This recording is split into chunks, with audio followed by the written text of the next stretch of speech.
I'm ready to create the second in our series of 3 sweet little note cards for the box from my Spring Flowers class. I'm going to use, again, another stamp from the A Slice of Life Hostess Level 1 stamp set, but you could certainly find any line image of a comparable size that will work. And I'm also using from the You're a Gem. I have to think about it because it's a newer stamp set. From the Stampin' Up! Occasions mini set. It's a friend stamp. And that will be our sentiment. So let's get started. Again, I'm using a 2.5 by 2.5 piece of Whisper White cardstock.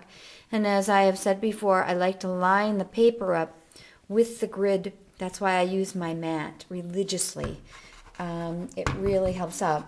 I'm inking the floral stamp with a little vase in Pacific Point. I've made this very simple, and I'm going to line it up about here. I want to leave a little room at the bottom because that's where my sentiment is going to go.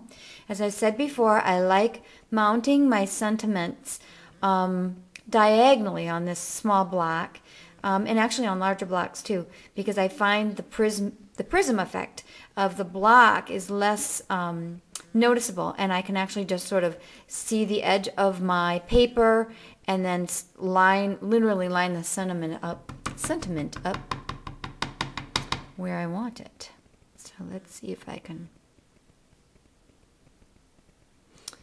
put my mouth where my madness is. That looks pretty good to me. Next, just a simple touch. You don't need to do 1,000 things on a little card set like this. I am lining up. I'm using the matte pack. You can see it's very well loved. I'm lining it up, and I am going to just add a little bit of paper piercing on this card just to give it a little extra oomph. I say that about home decor too. You don't need to do it all. Just do enough things to make it interesting. I used to, my husband and I used to actually flip homes, which means you go in and you buy them and you redecorate them. And I always said, you don't need to do every possible cool thing in the house. But if you just do a few of the right things, people are going to love it. And it was a lot less expensive. And when you're flipping a home, that's certainly something you want to consider. Again, this is a 3 by 6, and it's scored at 3.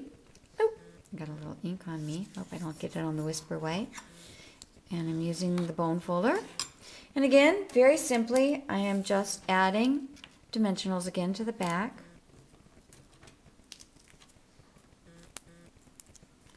This one's I'm going to tuck up a little bit. Oop, higher. You know what? I'm going to put that more here. Maybe I'm going to move this one up a bit. So I don't like it when you can see them from the side. That's just me. And then I'm going to go ahead and mount this one. You know what? This card should be lined up a little better. So I'm going to just show you that it happens to all of us. I'm going to use my bone folder because I like them just so. I mean, I'm somewhat flexible, but if I see that right away, I try my best to hold up and not mount it. Okay, I've got everybody unveiled there. And there is our little friend card. If you hear that sweet little jingle jangle in the background, that's my very senior pug dog. She likes to run around, and she's got little jingle chains. So that's Miss Isabel in the background. So here's our second card in our note card set. Here is an example of the first one. So you can see how well they're going to blend together for our little set. Thank you so much. I will be showing you the next note card shortly. Bye-bye.